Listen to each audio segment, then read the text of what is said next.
Io sono Alessandro Valera, direttore. My name is Alessandro Valera, director of Ashoka Italy. Within the Amico program, I have been invited to talk about partnerships or collaborations. In this module, we will talk first of all about why it is a good idea to work in partnership, because this is not always obvious. An individual's or a group's work alone might be better, but I will help you to understand why working in partnership is almost always preferable. È quasi sempre preferibile. Una volta Once we have analyzed the reasons for working in partnership, we will take into consideration the different ways or models for doing so. Traditionally, when working in partnership, the leading organization is at the core. It liaises with the donors, creates a service for the beneficiaries or for the environment, in case it works on environmental issues, and collaborates with satellite partner organizations. organizzazioni partner satelliti. La proposta che facciamo noi invece è di mettere al centro la risoluzione. Our proposal, instead, is to put social problems at the core. The leading organization, therefore, becomes only one of the different players that revolve around the social problem to solve. Later, we will explore the different types of partnerships. Often in the third sector and social entrepreneurship, partnerships are created between non-profit organizations.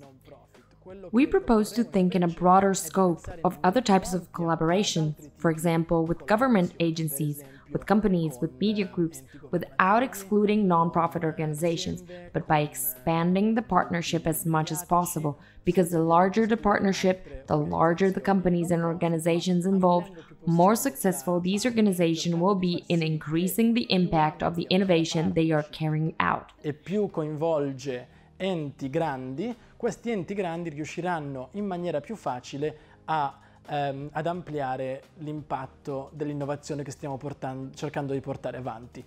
This module will help you to understand how to manage a partnership in a very practical way, looking at internal communication between partners before the call for proposals, and then, when a proposal is funded and the project can actually be carried out, Il progetto deve essere effettivamente realizzato, anche come lavorare in maniera effettiva e come also how to work effectively together and how to communicate internally for project successes.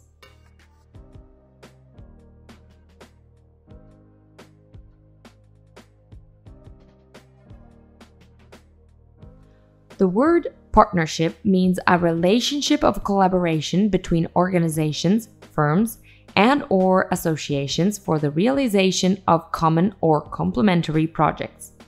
An African proverb says, "If you want to go fast, run alone. If you want to go far, run with someone." Participating in a development project implies a vision of change, which can be compared with going far. Obviously, if we follow the advice of our elders, we must find someone to run with, to share our vision of change, and to work with to achieve our development goal. That's why in development projects, even before that in the for-profit world, diaspora associations have an advantage from this point of view. In fact, as numerous studies have pointed out since the early 2000s, a diaspora organization tends to maintain ties with its community of origin even when it is spread out around the world. Sometimes these ties, stemming from a common culture of origin, organize and form a group with common goals. They form professional, scientific, or financial networks of migrants, and although different in their nature, they all have the same purpose: the good of their country of origin. Scholars of migration and development believe that the affection for the country of origin and sharing through a network with capital that the diaspora brings with are the elements that make migrant diasporic community potential and powerful actors in development.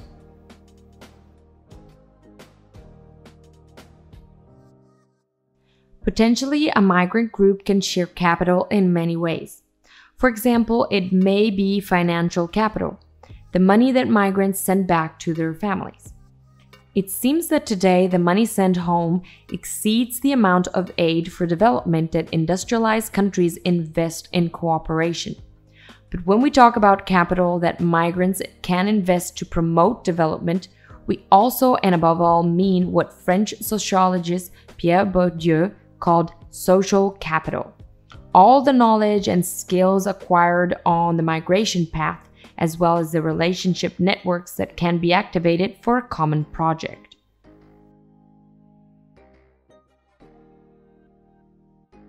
The main element that distinguishes a partnership is its fluidity. This concept relates to our times, globalization, and the speed of social changes that radically change our behavior and relationship with others. We must be aware that we are in a particular historical moment where change is the new normal. Therefore, new speeds require new ways of organization. Increasingly complex and constantly evolving social problems require diversified solutions with different people involved who can adapt to change. Therefore, working in partnership through fluid teams and shared leadership is the most effective way to work and will have a broader, deeper impact.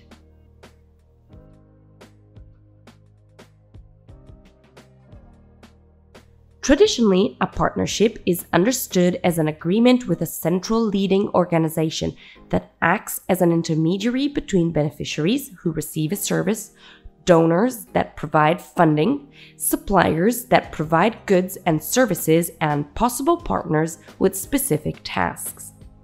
Nowadays, however, think of a new model of partnership, a co-creation model. In the diagram on the right, the idea is to start with a detailed analysis of the social problem and a shared vision of change. All the partners, including donors and the beneficiary themselves, work to achieve this precise vision. In a co-creation partnership, the task of the leading organization is to guide the processes that lead to this shared vision of change and not necessarily to play a central role in the project implementation. How is this done? Through the active participation of all the partners in carrying out the project objectives. Co-creation is more effective if it involves different partners ideally active on different levels and in different sectors.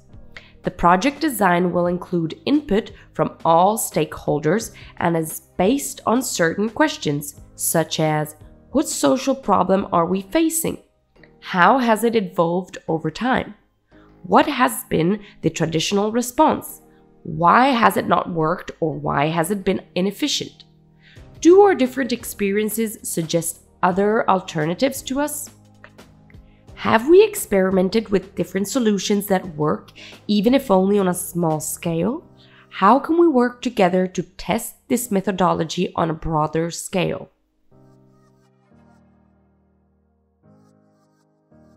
A partnership is often a contract with other actors from the third sector, but it is important to also consider collaboration of different kinds, ones that would help to maximize the impact of our project. In addition to other NGOs or associations, you can form a partnership with public institutions like schools, hospitals, or a chamber of commerce. The advantage of this kind of partnership is being able to depend on infrastructures and personnel already employed. A school would be able to provide teachers, classrooms and materials, a hospital, medical staff and medicines. The Chamber of Commerce could contribute a list of contacts, meeting rooms, and studies in your area that you would otherwise have to redo from scratch. The same is true for partnerships with institutions like municipalities, provinces, regions, and various ministries. Institutions, even more than public agencies, can guarantee practical support and visibility. Remember, however, that they are subject to political changes and that the result of an election could compromise months or years of work. Forming partnerships with government institutions should be well thought out in consideration of a possible change of administration in an upcoming election. Companies or other entities in the private sector are increasingly showing interest in associating with the third sector in a logic of corporate social responsibility, CSR, or in the creation of shared value, CSV. These business programs aim to achieve a social impact in territories where the companies operate. Sometimes a company that operates directly in the social sector provides funds to local third sector entities. In this case, it isn't important just to demonstrate what the advantages of a commercial partnership are, but how the project's vision of change has the potential to create a more just ecosystem from which the companies could also benefit. The corporate world has more streamlined procedures than the public sector, but it also has higher standards in terms of quality of the proposal and its presentation. It is therefore essential to have clear ideas, and you should contact companies only when you have a specific proposal. Once you have ensured potential financing, turn to companies for co-financing to increase your possibilities of success. Finally, also consider partnership with the media, from national or more likely local daily papers, the radio, TV, blogs, or web pages that influencers use on social media. Remember that it is not enough to just send a message. Make sure that it will be seen or read by many people within the target group. Ally yourself with those who already have a large network of contacts, or better still, a virtual community that allows you to strategically reach the most people.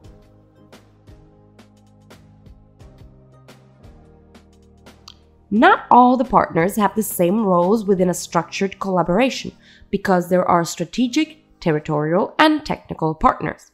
A strategic partner is an organization or entity whose presence and guidance is essential for the design and implementation of every part of the project. A territorial partner has an important role in the implementation phase of the project that takes place in a specific place, but not during the entire project. For example, if your project will work in schools in 3 different cities in Nigeria, it would make sense to collaborate with 3 different territorial partners. And the technical partner is an institution whose inclusion in the project is exclusively based on unique skills that the leading organizations or the strategic partners do not have. For example, if a project plans to involve street children to show the reality from their point of view through the use of cameras, you should rely on a technical partner who can provide cameras, training, and expert photographers.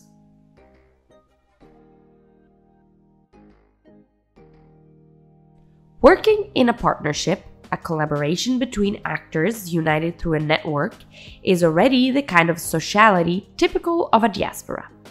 However, you have to know the value of your network of relationship, activate it, and work on it to make it helpful on your development project. The first step is to start with your network of relationships. Try to understand who in your network of contacts can be of help, and then activate the communication channels necessary to make your network of relationship useful for the project. The second step is to start from a clear definition of the social problem that you will deal with and of how you are planning to do that. It is advisable to study the problem situation to see how this problem is usually dealt with and by whom. For example, if you plan to use a theater for activities with street children, first find out what programs already exist, governmental and non-governmental, that address problems related to street children, and explain how your proposed activities could have a greater impact compared to the status quo. This is why it will be easier to define the alternative proposal that you want to try out through your project. The third step is to know exactly what you have and what is missing within your organization. It is about doing an analysis of the competences, tools, and infrastructures your association already has and of which ones are missing. To this end, ask yourself 2 questions. The first is, who do I need to solve the problem? What skills are needed to carry out this proposal? For example, will you need an expert in organic farming, an expert in graphics, or someone that knows French, etc.? The second is, what do I need? You must find out what tools and equipment will be necessary for the project. Computers, sewing machines, 3D printers. The rarer or more expensive the tools, the more important it will be to recruit a partner that may already have available the things you need. It is also wise to remember which tools are needed specifically for project communications. Will you need cameras, projectors? Also ask yourself what sort of space you will need. It is important to know what kind of space will be needed by the project. Workspace, rooms for training courses, rooms for presentations to the public, and all other spaces necessary to work in. Only at this point should you contact partners who have the exact skills, infrastructures, and tools that you do not have. Don't contact partners very similar to your association, but rather ones very different from you. The more different and complementary they are, the more effective your collaboration will be. The last step is to contact the various possible partners to evaluate a potential collaboration. It is helpful to get any feedback about making your project idea better, and then possibly make changes to the initial proposal. Only then it is possible to choose which of the several possible partners contacted would be best suited to work with you, having the tools, skills, or the spaces you need. It is a good idea to choose a partner with whom you have already worked. But be careful, different from you, yes, but with the same principles. It is essential that the partner organizations you choose to work with have principles in common with yours. An organization with the right skills, the right spaces, and the right tools might have very different underlying values. For example, not all organizations and companies see migratory phenomena as a possibility of potential development in both the country of origin and the country of destination. To make sure that there are common values, you can choose to do several things. You can propose to draft a declaration of shared principles, both operational and regarding values, to be signed by each partner. Or you can involve only organizations that are explicitly active on topics that are important to you or other diaspora organizations. To make the best decision, you can also give each potential partner a score and draw up a table similar to this one. In the first column, put the potential partner's name. In the second column, its degree of usefulness to the project. In the last column, its degree of agreement with your principles. An overall low score indicates that the partner would not be satisfactory. An overall higher score will be a valid indication of whom to prefer as a partner.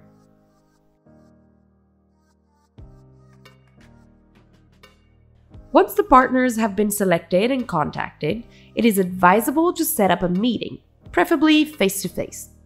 If the partners are far from each other, you can schedule a conference call via Skype. The meeting will be an important moment to introduce yourselves and to get to know each other. Present the final version of the project and also propose what role each of the partners will have in the different stages of the project. Invite each partner to speak openly about times and costs necessary for them to carry out their part of the project. At this stage, it is also important to define internal communication. How often will you need to meet or talk to keep everyone updated? In person, by telephone, or teleconference? You can create a web group or a WhatsApp group to keep in touch. Don't overdo it though, because too frequent communication can distract and get the opposite effect. Many projects also need to share written material. To avoid making confusion with different documents or different versions of the same document edited or modified by the different partners, you can create folders in cloud mode, that is, saved on the net, and not only in the computers of the participants. Google Drive, Box, or Dropbox are some of the most commonly used tools for sharing documents among the different partners, even those far away from each other.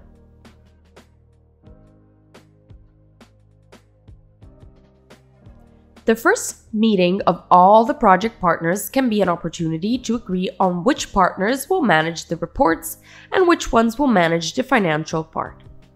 Will each partner receive part of the funds, or will they cover their own expenses? Or will all expenses be managed centrally by the leading organization? What are the tax requirements? Will a receipt be necessary for every expenditure? In many cases, the donor only gives a portion of the financial capital at the beginning of the project and then covers the outstanding expenses at project closure. This means that often some organizations have to advance funds to cover some of the expenses. This is a delicate situation that should be dealt with immediately. The first meeting can also be an opportunity to define who will pay for which expenses. Finally, it is a good practice to agree immediately on who will manage the final evaluation of the project. This is often done at the end of the project, but it is important to keep updated records throughout the course of the project. In many cases, to establish the degree of success achieved, the same information is collected before and after project completion. It is advisable to discuss at the first meeting exactly what information should be collected, by whom, and how often.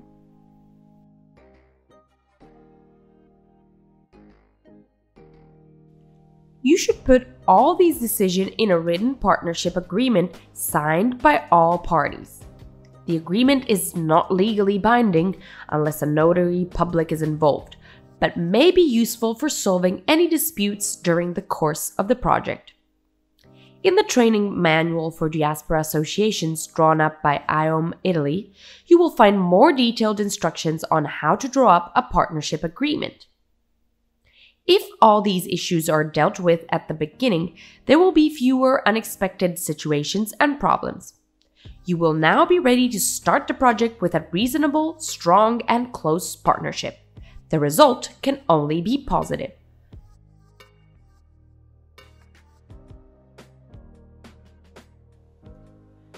The new Italian law on development cooperation, Law 125 of 2014, allows companies to be partners in development projects in collaboration with non-profit NGOs and private organizations.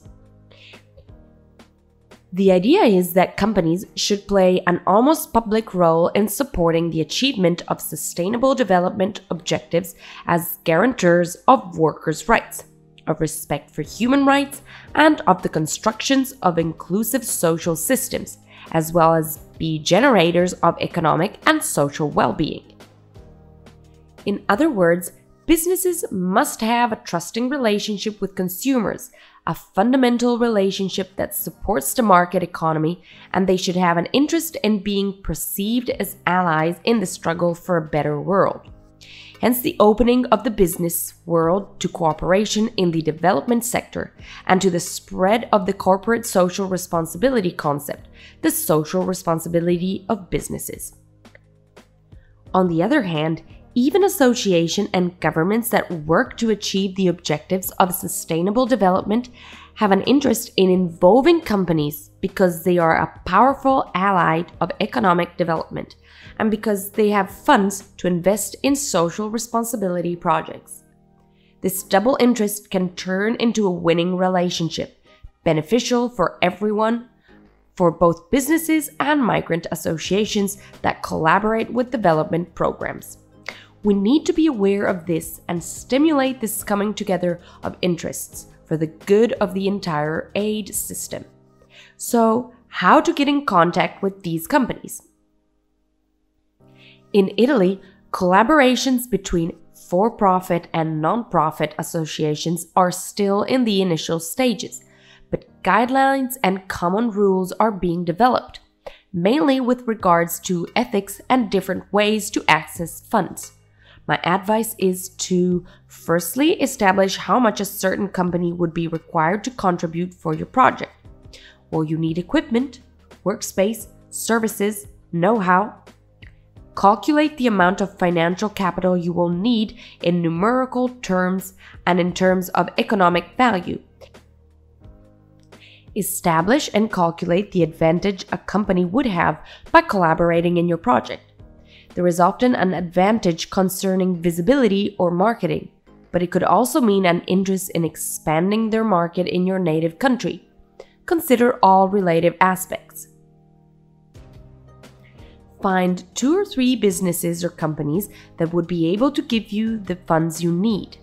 Choose a medium-large company that has a social responsibility department, one that already has an interest in investing in development for return in visibility. Finally, contact the head of the Social Responsibility Department. Briefly give a description of your project and mention how much funding you would need. If necessary, you can ask your major donor to help you with the relations with this new partner through a reference letter stating your rapport with other important partners that are cooperating, from the UN down to local administrations.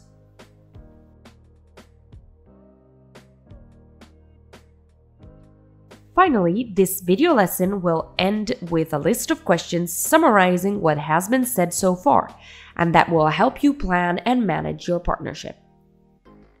Good luck in the choices of your partners, and we hope you have a great project.